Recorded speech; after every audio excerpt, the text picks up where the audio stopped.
Hello everyone, welcome to रक्षा सूत्र knowledge. अगर आप किसी भी कम्पिटिटिव एग्ज़ाम की प्रिपरेशन कर रहे हैं तो ये वीडियो आपके लिए बहुत ज़्यादा इम्पोर्टेंट होने वाला है। तो चलते हैं अपने टॉपिक की तरफ। आज का हमारा टॉपिक है राष्ट्रपति। देखते हैं उससे संबंधित कुछ क्वेश्चन जो आपके किसी भी एग्ज़ाम के लिए मोस्ट इम्पोर्टेंट है। तो आज का हमारा फर्स्ट क्वेश्चन होगा, राज्य को परिभाषित किस किस अनुच्छेद में किया गया। ये क्वेश्चन कई बार एग्ज़ाम में रिपीट हो चुका है, कई बार पूछा जा चुका है। तो इन अनुच्छेदों को आप अच्छे से देख लेना, अच्छे से याद कर लेना। अनुच्छेद 3, 12 और 36 में राज्य को परिभाषित किया गया है। मोस्ट इम्पोर्टेंट है। नेक्स्ट देखते हैं, भारतीयों को प्राप्त अधिकार, मतलब किस अनुच्छेद में भारतीयों को प्राप्त अधिकार है, किसी विदेशी को नहीं है। तो ये भारतीयों को प्राप्त अधिकार अनुच्छेद 15, 16, 19, 29, 30 ये केवल भारतीयों को प्राप्त अधिकार हैं, ये किसी अन्य विदेशी को प्राप्त अधिकार नहीं है। नेक्स्ट देखते हैं, अस्पृश्यता का निवारण कानून, ये 1955 में आया था। मोस्ट इम्पोर्टेंट है। भारतीय संघ की कार्यपालिका शक्ति किस में निहित है, तो ये राष्ट्रपति में निहित है। भारतीय संघ की कार्यपालिका शक्ति, ऊपर कल वीडियो से कुछ क्वेश्चन छूट गए थे, मैंने ऊपर 2-3 क्वेश्चन थे उनको कवर किया है। अब यहाँ से हम राष्ट्रपति पढ़ेंगे। वास्तविक कार्यपालिका की शक्ति किस में निहित है, जो राष्ट्रपति होता है बच्चों, वो नाम मात्र की जो शक्ति होती है उसमें नाम मात्र की वो होता है, नाम मात्र का अध्यक्ष होता है राष्ट्रपति। लेकिन जो वास्तविक कार्यकारी शक्ति किस में निहित है, वो प्रधानमंत्री और उसके मंत्रिमंडल में निहित होती है भारत में। नेक्स्ट देखते हैं, देश का संवैधानिक प्रधान कौन होता है, संवैधानिक राष्ट्रपति कहलाता है। भारत का प्रथम नागरिक राष्ट्रपति कहलाता है। मोस्ट इम्पोर्टेंट है। नेक्स्ट देखते हैं, कुछ अनुच्छेद हैं जो एग्जाम में पूछे जाते हैं राष्ट्रपति से संबंधित। अनुच्छेद 53, संघ की कार्यपालिका शक्ति राष्ट्रपति में निहित होगी। जो केंद्र होता है उसकी कार्यपालिका शक्ति किस में निहित होगी, वो राष्ट्रपति में निहित होगी। अनुच्छेद 54, राष्ट्रपति का चुनाव, और अनुच्छेद 55 में राष्ट्रपति के चुनाव का तरीका बताया गया है। आप बस इतना याद कर लीजिए, इससे आप समझ जाएंगे एग्जाम में। अनुच्छेद 60 में राष्ट्रपति की शपथ का उल्लेख किया गया है। अनुच्छेद 61, राष्ट्रपति पर महाभियोग, ये अनुच्छेद मोस्ट इम्पोर्टेंट है और एग्जामों में पूछे जाते रहे हैं। नेक्स्ट देखते हैं, राष्ट्रपति बनने योग्य आपके राष्ट्रपति के लिए क्या क्या योग्यता की आवश्यकता है वो देखते हैं। अनुच्छेद 58, अनुच्छेद 58 में है, राष्ट्रपति होने योग्य व्यक्ति, उसकी योग्यता क्या क्या होनी चाहिए। सबसे पहले वह भारत का नागरिक हो, 35 वर्ष की आयु पूरी कर चुका हो, लोकसभा का सदस्य निर्वाचित हो जाने योग्य हो, चुनाव के समय लाभ का पद धारण नहीं करता हो। लाभ का पद दोस्तों ऐसा नहीं है कि आप प्रधानमंत्री है या राज्यपाल है या किसी भी राजनीतिक से है तो उसको लाभ का पद नहीं बोलेंगे। अलग जो किसी में आप जॉब या नौकरी करते हैं उसको लाभ का पद कहते हैं। तो चुनाव के समय लाभ का पद धारण नहीं करता हो। मोस्ट इम्पोर्टेंट है।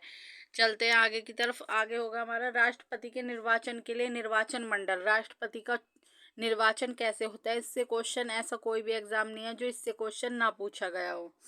तो सबसे पहले देखेंगे राष्ट्रपति के निर्वाचन में कौन कौन भाग लेता है। तो राज्यसभा के निर्वाचित सदस्य, लोकसभा के निर्वाचित सदस्य, एक संसद होती है दोस्तों। संसद के 3 पार्ट होते हैं, राष्ट्रपति, लोकसभा, राज्यसभा।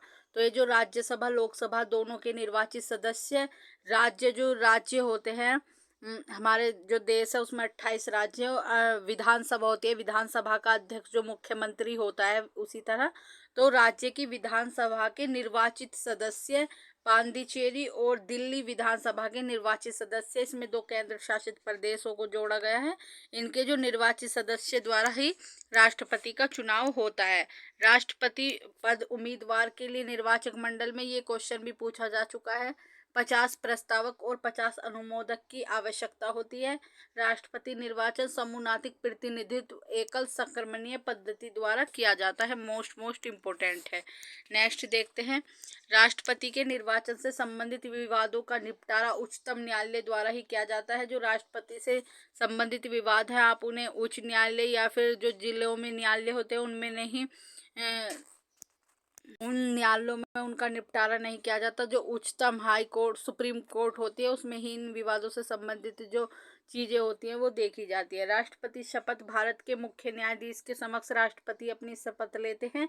अगर भारत का मुख्य न्यायाधीश अनुपस्थित है या किसी कारण वो अपने पद पे नहीं है, तो उच्चतम न्यायालय का जो वरिष्ठतम, मतलब सुप्रीम कोर्ट है, उसका जो वरिष्ठतम सबसे ऊपर का न्यायाधीश होगा, उसके सम्मुख आप न्याय शपथ लेनी पड़ेगी अपने पद की राष्ट्रपति को। मोस्ट इम्पोर्टेंट है राष्ट्रपति की शपथ। नेक्स्ट देखते हैं राष्ट्रपति का त्याग पत्र। तो राष्ट्रपति अपना त्याग पत्र उपराष्ट्रपति को दे सकते हैं। अगर उन्हें कार्यकाल से पहले ही मतलब किसी वजह से त्याग पत्र देना है, तो वो उपराष्ट्रपति को अपना त्याग पत्र दे सकते हैं। राष्ट्रपति पर महाभियोग, अनुच्छेद 61 के तहत राष्ट्रपति को 14 दिन पूर्व लिखित सूचना देती है। अगर राष्ट्रपति पर महाभियोग लगेगा, महाभियोग का मतलब है दोस्तों कि राष्ट्रपति पर किसी तरह के आरोप लगाए गए हैं, तो उन्हें अनुच्छेद 61 में वो किया गया है। उससे पहले राष्ट्रपति को 14 दिन पूर्व लिखित सूचना देनी होगी कि आपके ऊपर ये आरोप लगाए गए हैं। नेक्स्ट देखते हैं राष्ट्रपति द्वारा नियुक्ति। राष्ट्रपति, प्रधानमंत्री, सर्वोच्च न्यायालय व उच्च न्यायालय के न्यायाधीश, राज्यों के राज्यपाल, मुख्य चुनाव आयुक्त आदि। मैंने यहाँ पे जो इम्पोर्टेंट है उनको लिखा है, आप और भी देख लीजिए। मोस्ट इम्पोर्टेंट है। जो ज़्यादातर केंद्र में जो नियुक्ति होती है वो राष्ट्रपति द्वारा ही की जाती है। नेक्स्ट चलते हैं संसद। ये सांसद लिखा गया है दोस्तों, ये संसद है, इसमें आप वो कर लेना। इसके 3 पार्ट होते हैं, राष्ट्रपति, लोकसभा, राज्यसभा, संसद के। नेक्स्ट देखते हैं राष्ट्रपति की विधायी शक्तियाँ। राष्ट्रपति को कौन कौन सी विधायी शक्तियाँ प्राप्त है?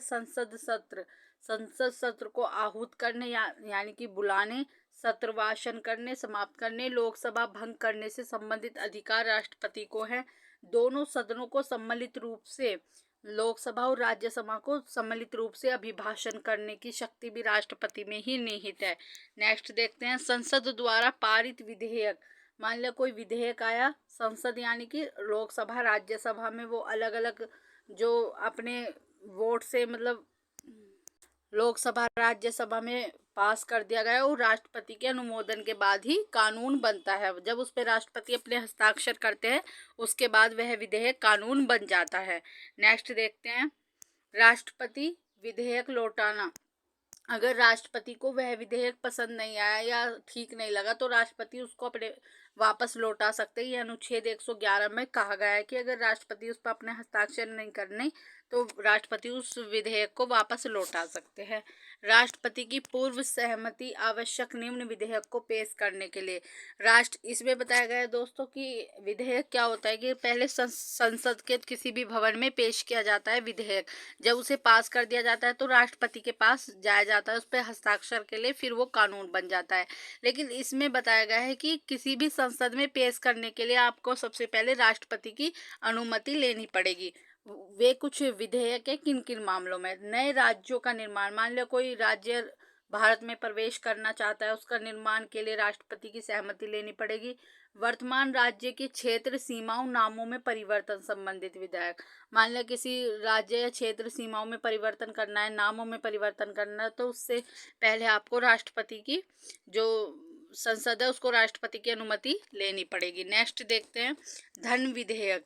धन विधेयक पे राष्ट्रपति की जो विधेयक होता है उससे पूर्व राष्ट्रपति की सहमति लेनी पड़ेगी। धन विधेयक को अनुच्छेद 110 में परिभाषित किया गया है। मोस्ट इम्पोर्टेंट है। संचित निधि व्यय करने वाले विधेयक। इसमें अनुच्छेद 117 3 आदि में इसको उल्लेख किया गया है। और संचित निधि वह कही जाती है जिससे इनके राष्ट्रपति वगैरह के वेतन दिए जाते हैं, जिसमें सरकारी खजाना होता है, संचित निधि उसको कहा जाता है। सैन्य बलों की सर्वोच्च शक्ति, जैसे हमारे यहाँ पे होती है ना थल सेना, जल सेना, वायु सेना, इन तीनों सेनाओं का जो सर्वोच्च सेनापति या सर्वोच्च शक्ति किस में निहित है? राष्ट्रपति में सन्निहित होती है। ये क्वेश्चन मोस्ट इम्पोर्टेंट है। नेक्स्ट देखते हैं क्षमा दान की शक्ति, अनुच्छेद 72। इसमें बताया गया है जैसे कोई किसी को उम्र कैद हो रही है या फिर किसी को फांसी की सज़ा हो रही है तो राष्ट्रपति चाहे तो उस फांसी की सज़ा को माफ़ कर सकता है, उसको रोक के, या फिर आजीवन कारावास या आजीवन कारावास को कुछ समय के लिए कारावास में भी बदल सकता है। तो क्षमादान की शक्ति राष्ट्रपति में निहित है। अध्यादेश जारी करने की शक्ति अनुच्छेद 123 के तहत है अध्यादेश जारी करने की शक्ति। नेक्स्ट देखते हैं। नेक्स्ट होगा हमारा आपातकाल। मोस्ट इम्पोर्टेंट है आपातकाल। ये भाग 18 में इसका उल्लेख किया गया है आपातकाल का, और अनुच्छेद 352 से 360 तक। अनुच्छेद 352, मान लिया किसी अन्य देश ने हमारे ऊपर युद्ध कर दिया या आक्रमण कर दिया, बाह्य आक्रमण कर दिया, या हमारी किसी सेना ने विद्रोह कर दिया, उसके कारण राष्ट्रपति आपातकाल घोषित कर सकते हैं।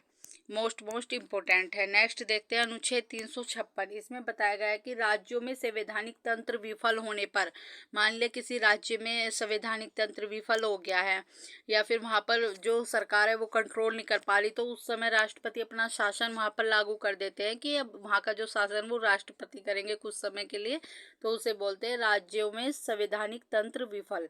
अनुच्छेद 360 में वित्तीय आपातकाल बताया गया है। मान ले देश में पैसे की तंगी आ गई है या पैसे की बहुत ज़्यादा वो आ गई है, तो उसमें वित्तीय आपातकाल लगा दिया जाता है। अभी तक देश में एक बार भी वित्तीय आपातकाल नहीं लगा। राष्ट्रपति का उच्चतम न्यायालय से परामर्श अनुच्छेद 143 में है। राष्ट्रपति उच्चतम न्यायालय से परामर्श या सलाह ले सकता है उच्चतम न्यायालय से, लेकिन जो सलाह उच्चतम न्यायालय राष्ट्रपति को देंगे वो राष्ट्रपति के ऊपर है, उसे माने या नहीं माने, बाध्य नहीं है। राष्ट्रपति की उच्चतम न्यायालय से सलाह ली और दी उन्होंने, तो उसको मानना ही होगा, ऐसा नहीं है। वो चाहे तो मान सकते हैं, चाहे तो नहीं भी मान सकते। ये क्वेश्चन मोस्ट इम्पोर्टेंट है, और आपके एग्ज़ाम में इनमें से क्वेश्चन 100% बनेंगे। तो आपको अगर वीडियो का जो चैनल का जो क्वेश्चन है उनका लेवल अच्छा लगा हो तो वीडियो को चैनल को सब्सक्राइब, वीडियो को लाइक एंड शेयर करें। Thank you so much.